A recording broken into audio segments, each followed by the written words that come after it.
Graça e paz, amados irmãos, que Deus continue abençoando as nossas vidas com a sua bondade e com o seu eterno poder.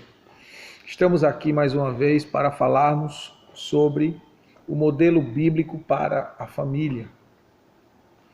E hoje nós daremos sequência ao assunto que iniciamos no vídeo passado, não é? E responderemos algumas perguntas, não é? Alguém questiona ou pergunta, tal, e é o direito de cada um tirar suas dúvidas, questionar, saber.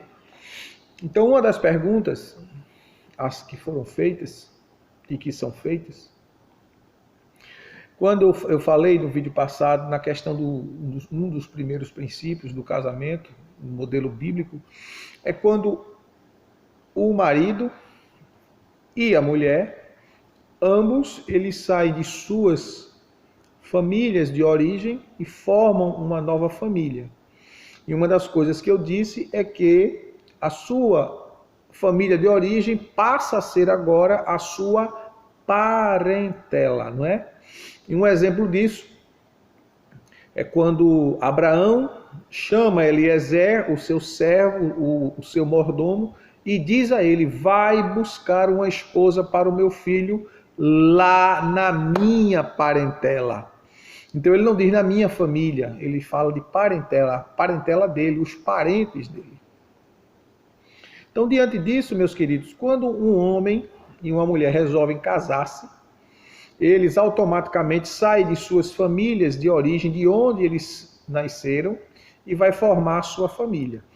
Isto não significa que ambos, no caso o homem ou a mulher, vai esquecer de sua mãe, de seu pai, de seus irmãos. Não, não é isso que a Bíblia diz.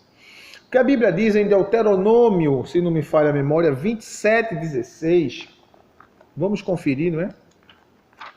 Deuteronômio 27:16. A Bíblia é bem clara quando diz assim: maldito aquele que desprezar seu pai ou sua mãe. E todo o povo dirá amém. Maldito, amaldiçoado, não é? Então, quando diz sair da casa e apegar a sua mulher, não quer dizer que ele vai esquecer-se da sua família de origem e não dar, em caso de necessidade, uma assistência ao pai ou à mãe. Não, a Bíblia não está dizendo isso.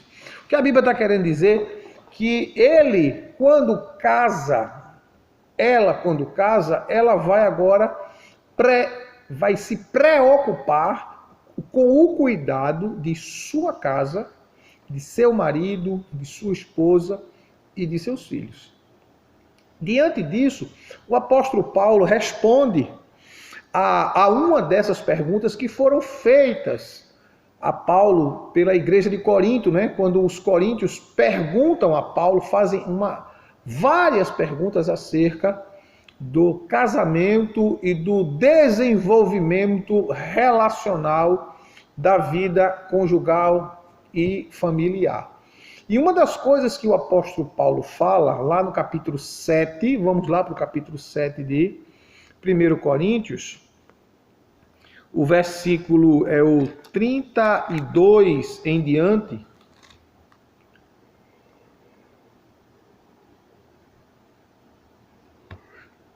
Cadê? É o 32 em diante. 1 Coríntios 7, 32 em diante.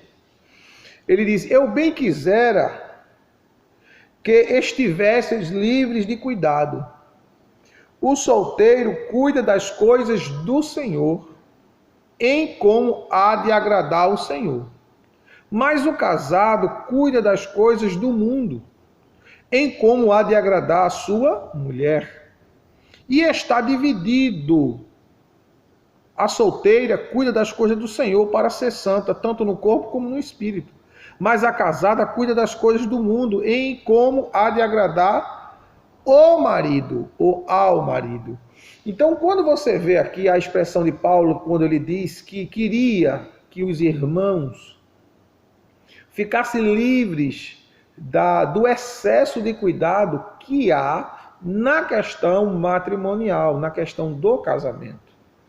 Não é? E ele é bem específico quando diz que o solteiro ele se dedica, ele tem mais tempo para dedicar-se à obra, ao trabalho, ao reino de Deus. E ele fala tanto no homem quanto na mulher. E quando se casa, eles estão divididos.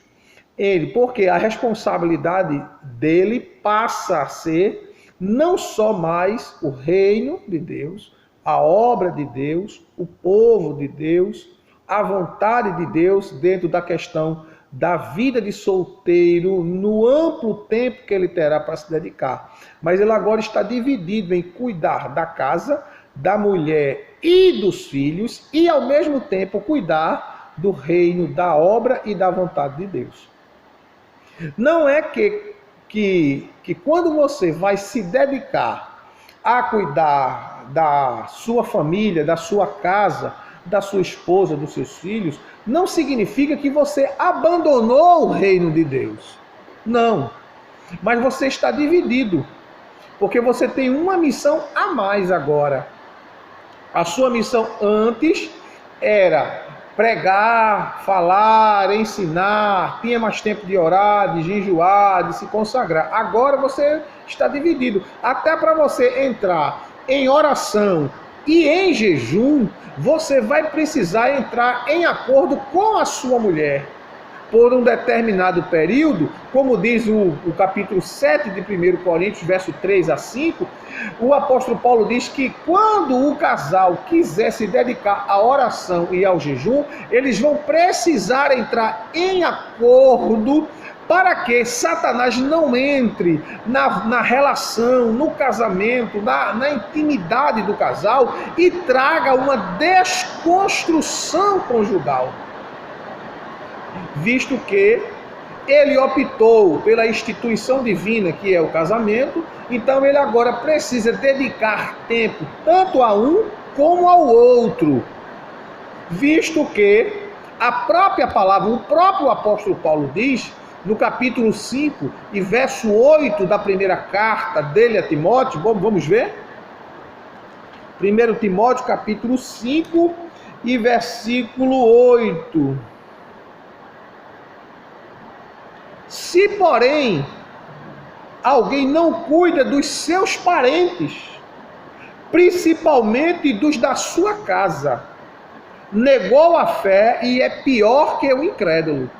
Então, quando o homem e a mulher resolvem se casar, eles estão compromissados com Deus e com ambos. Há um laço de compromisso, há um laço de amor, há um laço de responsabilidade, de um cuidar do outro, e deixará o pai, deixará a mãe, e apegar-se-á. Relembrando que deixar não quer dizer esquecer da família de origem. Como a gente citou, Deuteronômio 27:16, né?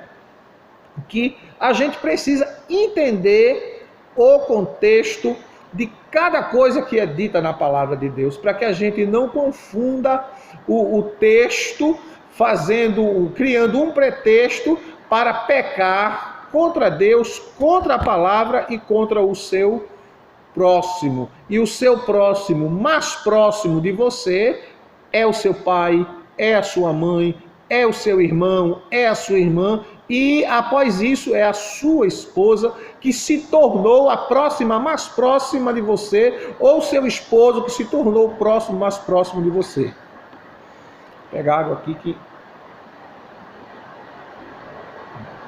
Então, queridos, respondendo a esta pergunta que foi feita, a gente dá sequência a esse assunto, da questão da formação da família, e dentro desse contexto da formação da família, a gente precisa entender que quando essa instituição, a família no caso, foi criada, Deus estabeleceu princípios e regras.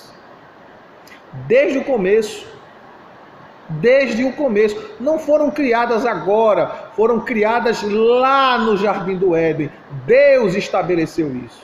E diante desse fato, algumas pessoas, alguns cristãos, querem construir, querem fundamentar seu casamento, sua relação, baseado nas ideias, em suposições, como diz o apóstolo Paulo, em vãs filosofias. E nós devemos basear, não é, as nossas decisões naquilo que a Bíblia diz. E uma das coisas que Deus disse para a mulher após o pecado é que o desejo dela seria para o marido dela e ele a dominaria. Ou seja, a partir daquele momento, ela teria uma tutela, ela estaria orientada, conduzida pelo seu marido. Por quê? Primeiro, porque Deus criou o homem em primeiro lugar.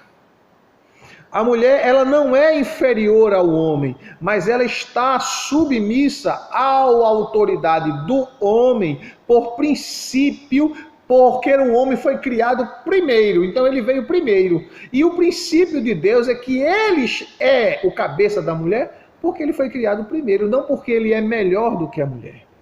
O homem não é melhor do que a mulher. O homem é tanto quanto importante quanto a mulher. E a mulher é tanto quanto importante quanto o homem. Ambos são importantes na relação. É tanto que a própria palavra de Deus diz que é melhor dois do que um. Porque se um cair, o outro levanta. É melhor dois do que um, porque eles têm melhor rendimento, melhor proveito daquilo que eles conquistam por meio do trabalho. Então, diante disso, a igreja, os cristãos precisam entender, os homens precisam entender, as mulheres precisam compreender que a submissão dela ao marido é um princípio bíblico, é um princípio de Deus, é um princípio divino. E quando este princípio ele é quebrado, você está quebrando uma regra de uma instituição criada por Deus, que é o casamento. E isso vai acarretando, abrindo brechas na relação, que futuramente ela vai se destruir, ela vai implodir, ela vai completamente se esfacelar, e em consequência desse esfacelamento conjugal, vai vir o esfacelamento da família, ou seja, dos filhos, e todos que cresceram e se desenvolveram em função do casal. Então, quando a palavra de Deus diz que a mulher está submissa ao marido e o desejo dela, a vontade dela está atrelada à do marido, a gente tem uma resposta bíblica, o apóstolo Paulo, porque quando a gente cita o Gênesis, há muitas pessoas, isso é o Antigo Testamento, mas a gente vê isso no Novo Testamento, né? O apóstolo Paulo diz lá em Timóteo, capítulo 2 de 1 Timóteo, versículos 9 em diante, até o 15, mas a gente vai ler o verso 13, para que vocês entendam o que eu falei minutos antes, na questão da preeminência, da primazia do homem no casamento. Não é? Vocês vão anotar o capítulo 2, o verso 9 até o 15 de 1 Timóteo, evidentemente, e vocês anotam e vocês vão ler, vão pesquisar sobre isso. Visto que nós não temos muito tempo disponível para falar tudo em um só vídeo, por isso que a gente fala em partes. Aí diz, porque primeiro foi formado Adão, depois Eva. E Adão não foi enganado, mas a mulher sendo enganada, caiu em pecado. Todavia, salvar-se-á, dando à luz a filhos, se permanecer com sobriedade na fé, no amor e na santificação. Então você vê aqui que o apóstolo Paulo diz que o homem foi formado primeiro e depois Eva. E não foi o homem que foi enganado, mas foi a mulher. E quando ele fala isso, ele não está assim diminuindo a mulher, mas ele está mostrando um fato que ocorreu no princípio. E este fato que ocorreu no princípio trouxe um agravo sobre a mulher. E veja que isso está no Novo Testamento. E este agravante faz com que ela tenha nitidez, ela tenha, como podemos dizer assim, ela apareça, ela se destaque, cumprindo o papel dela de genitora. E o apóstolo Paulo diz: todavia salvar-se-á, dando à luz filhos, se permanecer com sobriedade na fé, no amor e na santificação. E quando nós lemos, nós baseamos esses estudos bíblicos que nós já fizemos o primeiro, estamos agora no segundo, no capítulo 2 da carta do apóstolo Paulo a Tito, quando ele fala da questão da sã doutrina. E a igreja do Novo Testamento, a igreja neotestamentária, todo o ensino do Novo Testamento, que foram passados para as igrejas do Novo Testamento, eram baseados nos livros proféticos, poéticos, não é? E no Pentateuco. Eram baseados nele. A igreja do Novo Testamento foi instruída nisso. Conforme, se você vê as pregações dos apóstolos, como diz a lei, como profetizou Isaías, como profetizou Joel, e assim, eles usam o texto sagrado para ratificar a sua fala. Então, diante desse fato, quando a gente cita esses textos, alguns irmãos, né? Então, Deus é machista, a Bíblia é machista, algumas mulheres, até mesmo crentes, se comportam, não é? Rejeitando aquilo que a palavra... Não, eu não concordo. Olha, se você não concorda com uma parte ou uma doutrina bíblica, você não vai concordar com o resto da Bíblia. Porque não tem como você receber partes do ensino bíblico e rejeitar o outro. A Bíblia é um conjunto de informações que veio do céu. É a carta de Deus para nós homens. É a revelação escrita de Deus para nós homens. Só que essa revelação escrita, ela veio com inspiração divina pelo Espírito Santo. E a gente não deve rejeitar isso, porque se você rejeita a palavra, você rejeita Deus, você rejeita a orientação de Deus, você rejeita os princípios de Deus. Então, quando o apóstolo Paulo diz a Tito, tu ensina o que convém à sã doutrina, ele está falando aquilo que ele aprendeu.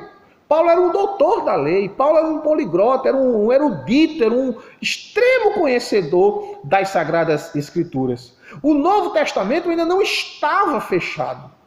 Não havia sido fechado o cânon do Novo Testamento. Então ele usava a base, as pregações dele era baseada, evidentemente, nas Escrituras Sagradas, no Antigo Testamento, porém o Espírito Santo trouxe inspiração divina sobre os escritos paulinos, os escritos de Pedro, de Tiago e de tantos outros, porque a própria Bíblia declara, Pedro declara isso, Paulo declara isso, não é? Na segunda carta a Timóteo, se não me falha a memória, vamos ver aqui, segunda carta a Timóteo 3, não é? E 16 ele diz, toda escritura é divinamente inspirada, proveitosa para ensinar, para repreender, para corrigir, para instruir em justiça, a fim de que o homem de Deus seja perfeito e perfeitamente preparado para toda boa obra. Quando fala homem de Deus, não está excluindo a mulher. Não é? Porque quando a Bíblia diz porque Deus amou o mundo, não está dizendo que amou o homem. Ele amou todos. E isso a mulher está incluído. Quando diz homem, porque o homem é o cabeça da mulher. E isso está na palavra de Deus. E quando a gente rejeita a sequência daquilo que a Bíblia diz, eu estou rejeitando Deus. Eu estou abrindo brecha para que o meu casamento, o meu relacionamento, seja minado pelas investidas de Satanás, que quer negar os princípios bíblicos. Não é? Existe um movimento aí de linha de esquerda, um movimento feminista, onde as mulheres pregam independência, pregam insubmissão aos homens, pregam que os homens não prestam, que os homens não valem nada, não é? Pregam os direitos iguais, que o homem é igual à mulher. E não é igual à mulher. O homem é homem, mulher é mulher. O homem tem testosterona, a mulher tem progesterona. O homem ele gera, e a mulher, ela recebe aquilo que parte do homem para ela, para que haja uma fecundação dentro da questão biológica e forme uma nova vida. A mulher não consegue gerar sozinha. Ela só pode ter um filho através do relacionamento com o homem. Se ela rejeita isso, ela está rejeitando um plano, um propósito de Deus. Porque foi Deus que fez a mulher para o homem e o homem para a mulher.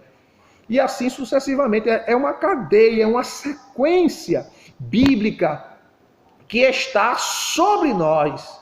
E se a gente rejeita isso, a gente rejeita a Deus e a sua palavra. E quando a gente rejeita a palavra de Deus, a gente abre brecha para o inimigo destruir, mindar, anular aquilo que o Espírito Santo implanta no homem pela palavra de Deus, que é ele que convence o homem do pecado, da justiça e do juízo. Na primeira carta de Paulo aos Coríntios, no capítulo 11 de 1 Coríntios, o apóstolo Paulo diz, verso 8, 11 e 8 de 1 Coríntios: pois o homem não proveio da mulher, mas a mulher do homem. Ou seja, o homem não nasceu da mulher. Foi Deus que fez o homem. Agora a mulher saiu do homem. Porque Deus tirou uma costela de Adão e fez a mulher, não é?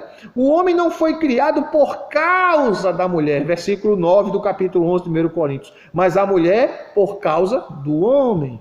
Portanto, a mulher deve ter sobre a sua cabeça um sinal de autoridade por causa dos anjos. Todavia, nem o homem é independente da mulher, nem a mulher é independente do homem no Senhor. Pois, como a mulher proveio do homem, assim também o homem nasce da mulher, mas tudo vem de Deus. Mas, a princípio, a mulher saiu do homem, no princípio da criação. E, evidentemente, após a criação do primeiro casal, veio o nascimento, né, de novas vidas, de novos seres humanos, que evidentemente veio da relação sexual entre homem e mulher. Mas a princípio a mulher proveio do homem. Como diz o texto sagrado, e o homem não foi criado por causa da mulher. Deus não criou a mulher primeiro. Deus criou o homem primeiro.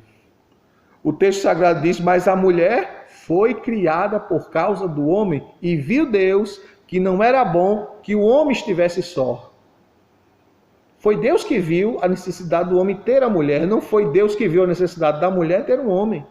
E é tanto que Deus disse, far-lhe-ei uma ajudadora. A mulher é para ajudar. E olha a expressão, idônea. Ou seja, idoneidade não está falando de velhice, está falando de maturidade, de entendimento. Uma mulher idônea, para que ela pudesse ajudá-lo. Então é a mulher que ajuda o homem a executar o plano de Deus para a família. A mulher não deve tirar a autoridade do homem, não deve tirar a autoridade do marido, do pai. Tudo isso deve se resolver em silêncio, ou seja, o casal entre si. Não conversar na frente dos filhos. Eles precisam conversar, eles precisam dialogar, eles precisam discutir a relação baseado na palavra. A palavra é ela a guia, é ela a orientadora. Lâmpada para os meus pés é a tua palavra e luz para os meus caminhos. Não é? Então, quando a gente rejeita isso, a gente está rejeitando a Deus. A idoneidade da mulher para o homem, entender, quando a Bíblia diz, vós mulheres sede submissas, não fala simplesmente dela estar embaixo, ou dela ser inferior. Quando fala de submissão, não é estar simplesmente sujeita. Ela foi criada com o propósito de ajudar o homem a cumprir a missão dele de homem. Está lá ao lado, ajudando ele reforçando, lembrando da questão da responsabilidade, da organização. A palavra de Deus para Abraão, porque Abraão ordenará a sua casa, a guardar os caminhos do Senhor, a justiça e o juízo. Então a mulher sábia, olha, ela edifica, ela constrói, ela vai solidificar a autoridade do marido. Quando este marido, ele está dentro dos propósitos de Deus, pois ela não poderá só ratificar um homem que está fora dos princípios. Ele precisa estar dentro dos princípios, não é? E isso é importante para o casal, para o relacionamento, porque isso cresce em confiança, isso fortalece o amor do casal, isso até desperta a libido do casal. Há uma reciprocidade, uma mutualidade, porque dentro da constituição do casamento, antes de vir o amor eros, que é o amor sexual, vem o amor fraternal. Porque antes de minha esposa ser a minha esposa, ela é minha irmã em Cristo. Ela é filha de Deus. Ela não é simplesmente a minha esposa. Antes de ser minha esposa, ela é filha de Deus. Ela é minha irmã em Cristo. Então eu tenho que respeitá-la como minha irmã em Cristo, como uma filha de Deus. Depois eu preciso aceitar ela como ela é. E aí vem a questão do amor estorge, né? O amor fraternal, o amor estorge. É quando a gente consegue receber, aceitar o outro como ele é, com suas falhas, virtudes e defeitos, porque não existe homem perfeito, não existe mulher perfeita. E dentro dessa questão do fraternal, do estorge, em seguida vem o ágape, em que eu me sacrifico pelo amor que tenho por ela, e ela se sacrifica pelo amor que tem por mim. E nós dois vamos nos aperfeiçoando dentro da questão do relacionamento. Isso nos faz lembrar quando Jesus, ele tinha 12 dos seus discípulos. Ele escolheu morar na casa de Pedro por 2 anos. Ele poderia ter escolhido a casa de André, que era um dos discípulos mais calmos, mais temperantes, não é? Mas ele preferiu escolher morar na casa de Pedro, o mais agressivo, o mais precipitado, não é? O mais impaciente. Jesus poderia ir morar num lugar mais tranquilo, mas ele foi morar num lugar mais agitado, num lugar de praia, num lugar onde Pedro ele gerenciava a empresa de pesca. Ele poderia ter ido para um lugar mais pacífico, mas Jesus foi para um lugar mais agitado. Não importa como está a sua casa. Se você discute muito com seu marido, se você discute muito com a sua esposa, não importa. O Senhor com certeza está na tua casa e Ele quer consertar o teu relacionamento. Ele quer consertar a forma de vocês dois desenvolverem e alicerçarem o casamento de vocês. O Senhor quer trabalhar no coração de vocês. Com certeza, a casa de Pedro nunca mais foi a mesma, porque Jesus estava lá. Jesus curou a sogra de Pedro. Você não encontra falar da mulher de Pedro, mas fala da sogra de Pedro. Automaticamente, não é?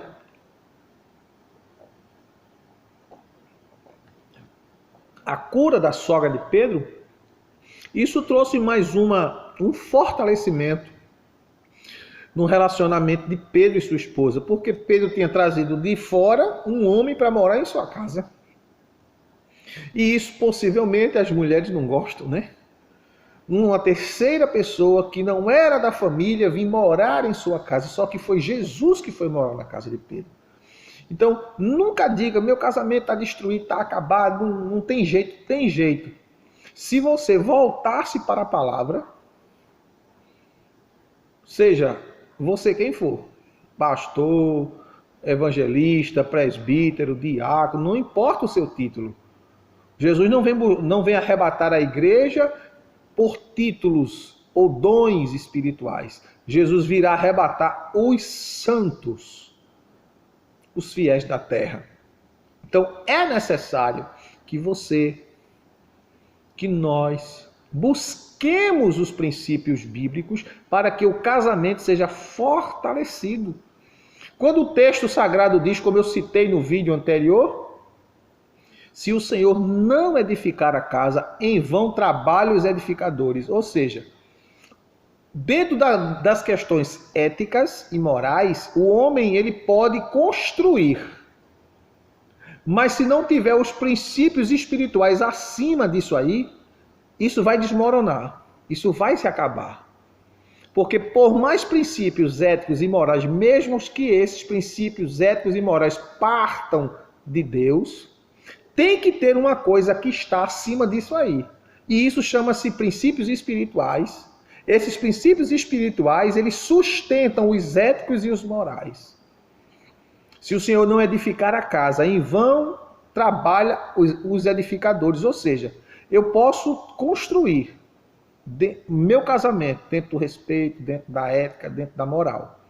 Mas se eu não colocar Deus acima do meu casamento como o que sustenta e que fortalece os princípios éticos e morais através do espiritual, a minha casa vai desmoronar. Porque é Deus que sustenta a nossa vida. O apóstolo Paulo diz que por ele vivemos, nos movemos e existimos. Atos, capítulo 17, verso 28. Porque dele, por ele, para ele são todas as coisas. O meu casamento, o teu casamento, toda a família, Deus instituiu a família, foi para o louvor do seu nome, foi para a glória do seu nome, foi para a majestade do seu nome. Não foi para a glória do homem, não foi para a glória da terra, não, mas foi para a glória de Deus. Por isso que o diabo trabalha tanto contra a família, trabalha tanto contra o homem, denegrindo a imagem do homem, destruindo a imagem da mulher. Tanto do homem como da mulher. O movimento feminista trabalha para denegrir a imagem do homem, que o homem não presta e tantas outras coisas, outras derrotas que esses movimentos de esquerda promovem pelo mundo afora, ferindo os princípios bíblicos. Uma coisa eu vou dizer a você. Se você conhece um cristão que diz que é cristão e ele comunga com a linha de esquerda, ele não é cristão. Ele pensa que é, mas não é. Porque se ele tem consciência, ele tem conhecimento das ideologias de esquerda, que são contrários aos princípios bíblicos, são contrários. Se ele tem conhecimento do que a Bíblia diz e tem conhecimento das ideologias de esquerda e ainda diz que é cristão, ele não é cristão, ele é um mentiroso. Ele está se enganando e enganando muita gente. Como diz Paulo, ele nada sabe, ele não sabe de nada, é cego. E infelizmente vai chegar no inferno para morar com Satanás se não se arrepender dos seus pecados, porque não compactua, a Bíblia não compactua, não se alinha com as ideologias políticas e, do movimento filosófico, da doutrina de esquerda. É tanto que o apóstolo Paulo chama de doutrina de demônios, que nos últimos dias o Espírito Santo nos diz que expressamente surgiriam tempos difíceis. Homens que falariam doutrinas de demônios. E a esquerda, ela doutrina, ela ensina coisas que são contra os princípios sagrados de Deus através da família. Amém? Que Deus te abençoe. Se Deus nos permitir, querendo Deus, estaremos aqui no próximo vídeo, recebendo de Deus a sua bênção, a sua orientação, para vos falar mais uma vez. Que Deus abençoe a você, seu casamento, sua família, sua casa, seus filhos. Não deixe de orar por nós. Se você ainda está sem igreja, está sem quartel, venha congregar conosco aqui na Igreja Batista Missionária Aliança, na rua São Joaquim do Monte, número 66, Água Fria, Recife. Eu sou o pastor Silvio Vieira, preciso das suas orações e com certeza, não tenha dúvida, estou orando por vocês todos os dias, mesmo sem conhecer, mas a maioria dos nossos inscritos nós conhecemos pessoalmente. E estamos na luta, na batalha, a cuidar e a orientar todo ser humano de acordo com o que a Bíblia diz. Que Deus te abençoe. Até o próximo, querendo Deus.